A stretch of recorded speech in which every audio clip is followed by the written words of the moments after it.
संस्कृत भाषा पूर्ण रूप से वैज्ञानिक भाषा है और इसलिए वैज्ञानिक भाषा होने के कारण कई बार हमें अनेक समस्याओं का सामना करना पड़ता है और उसी समस्याओं में से आज एक समस्या लेकर हम आपके पास आए हैं।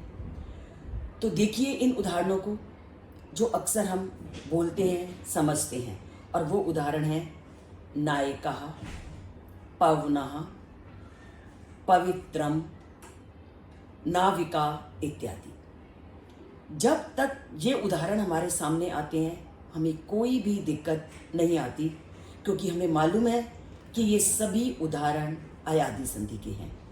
अयादी संधि में क्या होता है? एच मतलब ए, ऐ, ओ, औ।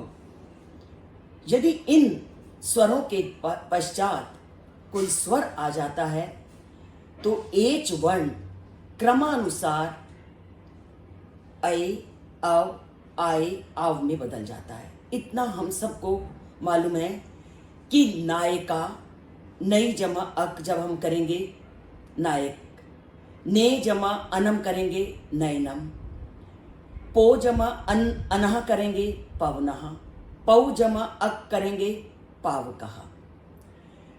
इन सब उदाहरणों को करने में कभी भी किसी को कोई दुविधा नहीं आई, क्योंकि एचो यवा यावः इस नियम के अनुसार एच क्रम से ऐ, अव, आए और अव में बदल जाते हैं।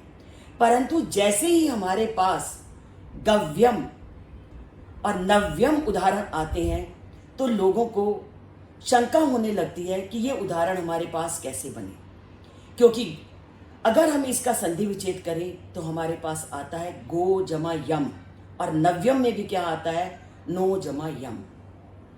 और जैसे ये उदाहरण हमारे सामने आते हैं और हमें ये भी मालूम है कि ये अयादी संधि के हैं, पर ये अयादी संधि के उदाहरण बने कैसे? अयादी संधि में ये उदाहरण आए कैसे? तो इसका समाधान पाणिनि ने दिया। वांतो ही प्रत्यय। वांतो ही प्रत्यय का अर्थ है कि अगर ए, ऐ, ओ, औ के बाद अगर उत्तर पद का शब्द या पद हमारे पास यत प्रत्यय से युक्त है तो यत प्रत्यय परे होने पर भी हमारा वही नियम लागू होगा जो अयादी संधि का होता है। जैसे गो जमा यम, तो गो पयसो यत, इस सूत्र के आधार पर गो के पश्चात जो यम है उसमें यत प्रत्यय का या जोड़ा हुआ है, इसलिए यहां पर गो का क्या बनेगा? ओ। तो क्या बना? गव्यम। ऐसे ही नव्यम, उधर नो, धर्म, वर्ण, पाणिनि के इस सूत्र के आधार पर नो के बाद भी यत प्रत्यय है, तो यत प्रत्यय होने पर तो हमारा नौ का भी क्या बना? नाव्यम। तो अयादी संधि के ये कुछ उदाहरण हैं जो सभी के मन में शंका को उत्पन्न करते हैं।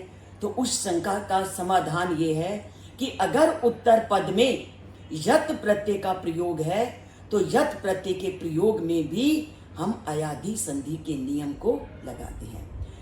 अब आपको स्पष्ट हो गया होगा कि गव्यम शब्द और नव्यम शब्द या नाव्यम शब्द हमारे पास कैसे बना, क्योंकि उत्तर पद में यत प्रत्यय है और उत्तर पद में यत प्रत्यय होने पर भी हम अयादी संधि के नियम को लगाते हैं।